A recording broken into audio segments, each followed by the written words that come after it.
Hey everyone. So I wanted to record a video for maybe, if you're an investor and maybe you've bought your first or your second investment property here in the last, I don't know, 90 days, 6 months.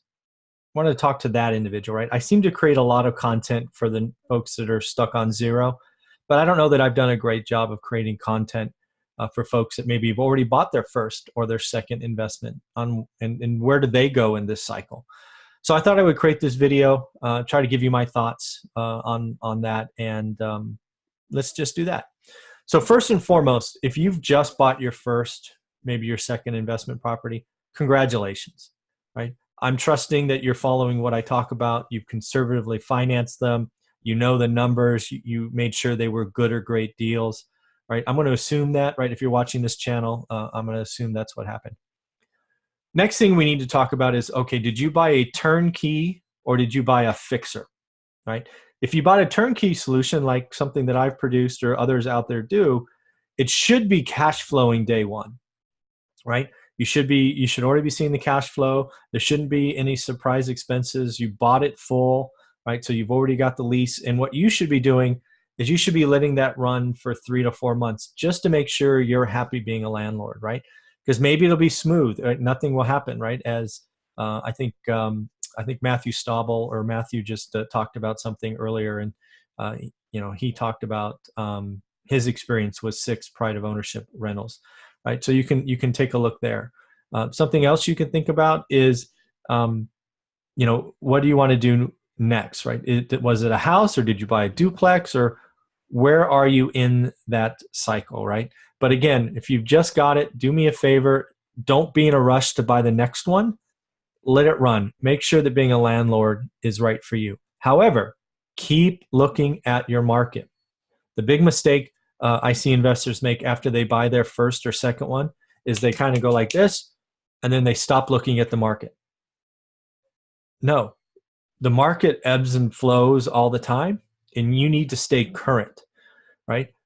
We were buying one house a year in the beginning, but I was still looking every day for 2 reasons. One is I wanted to see if the market was still rising, which it was when we started, or was there a once in a lifetime deal that I just had to find a way to get done. I think once in a lifetime deals happen every year if you pay attention.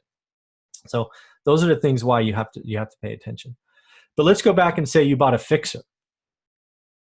Right, you know how I feel about fixers, right? I think they can be wonderful investments. However, they consume an awful lot of cash. So depending on how big a fixer, right? Maybe you still qualified for a mortgage, or maybe you had to go hard money. I don't know. Or maybe you paid cash, or you have some deep pockets. But realize you have to work through that, and there's going to be surprises. Fixers always have surprises, right?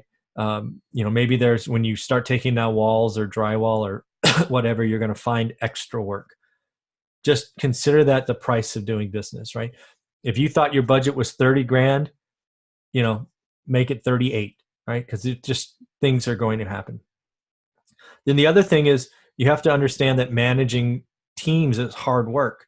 This is why I talk about lots of full-time employees. Managing that process from afar is tough, right? So just get ready for the work and the phone calls and the checks and balances, and get on it, because it could get away from you pretty quickly.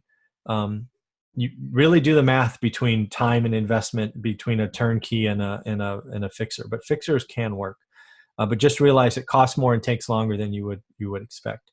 But again, if you've already bought your first or second and you're in flight, time to get to work, manage the process, spot check them, go down there once in a while. Don't tell them you're coming, because it's amazing how things change when you tell them you're coming. And just enjoy the ride. It's going to be a little bumpy at first, but once you get through this, you remodel it, you fully lease it, you should start to see cash flow.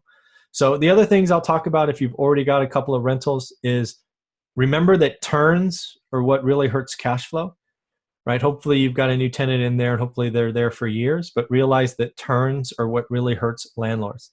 So sometimes it makes sense to keep rents $25 below market, keep them there.